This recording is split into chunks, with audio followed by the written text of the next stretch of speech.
Bonjour à toutes et à tous, c'est Nina. Et Camille. Et aujourd'hui, on vous retrouve pour un petit réel sur les recommandations. Qu'est-ce qu'on vous recommande d'aller voir sur la scène en cette fin septembre et début octobre?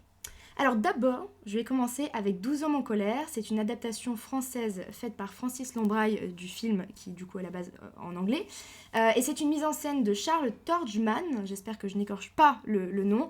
Ça se passe au Théâtre Hébertot et ça joue à partir du 22 septembre jusqu'au 7 janvier 2024, donc vous avez le temps d'y aller. À savoir, je recommande ce petit spectacle. Pourquoi ?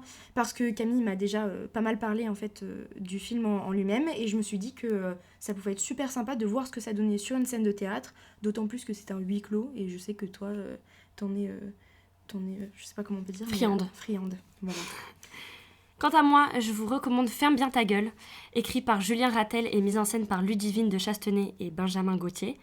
Entre mal-être d'un quadragénaire, difficultés de couple, passions inavouées, la parole a du mal à circuler, à passer entre quatre personnages qui ne savent pas vraiment s'exprimer avec plus de tact qu'un grand « ferme bien ta gueule ». Voilà, c'est une pièce qui promet, j'espère, d'être aussi drôle que profonde. Vous pouvez le voir du mercredi au dimanche dès maintenant, et ce jusqu'au 7 janvier 2024 au Théâtre Le Pic. Ensuite, je vais vous parler de Écrire sa vie. C'est une adaptation de l'œuvre de Virginia Woolf qui est faite par Pauline Bayle et du coup le spectacle est aussi mis en scène par Pauline Bayle. À savoir que cette madame est directrice du TPM qui est donc le théâtre public de Montreuil.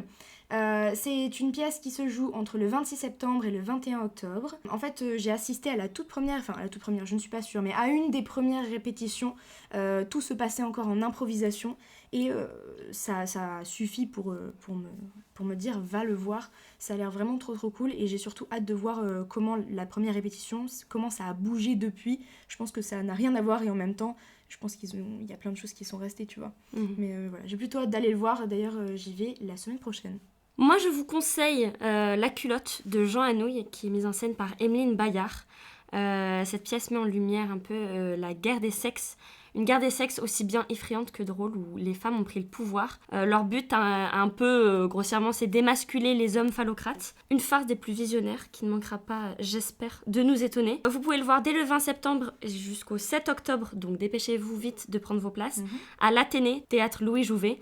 Vous pouvez d'ailleurs tenter de gagner vos places sur le site bam-ticket.com. Là, vous pouvez gagner 2 places pour la première, Trop cool. par tirage au sort.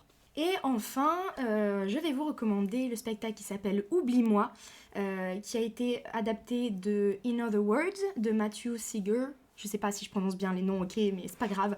Il a été adapté et mis en scène par Marie-Julie Bopp et Thierry Lopez. Eux deux jouent d'ailleurs dedans, c'est un duo. Ça se joue au Théâtre Actuel La Bruyère. Et comment dire, déjà, ce spectacle a été lauréat de 4 Molières en 2023, ce qui n'est pas rien quand même. Et en plus de ça, c'est un spectacle qui traite du sujet de la mémoire, sujet qui me tient beaucoup à cœur pour diverses raisons. Mais voilà, en tout cas, ça se joue jusqu'au 30 décembre 2023. Vous avez encore un peu de temps. Je vous conseille d'y aller quand même assez rapidement, quoi. Voilà, au final. Sur cette belle dernière recommandation, voilà.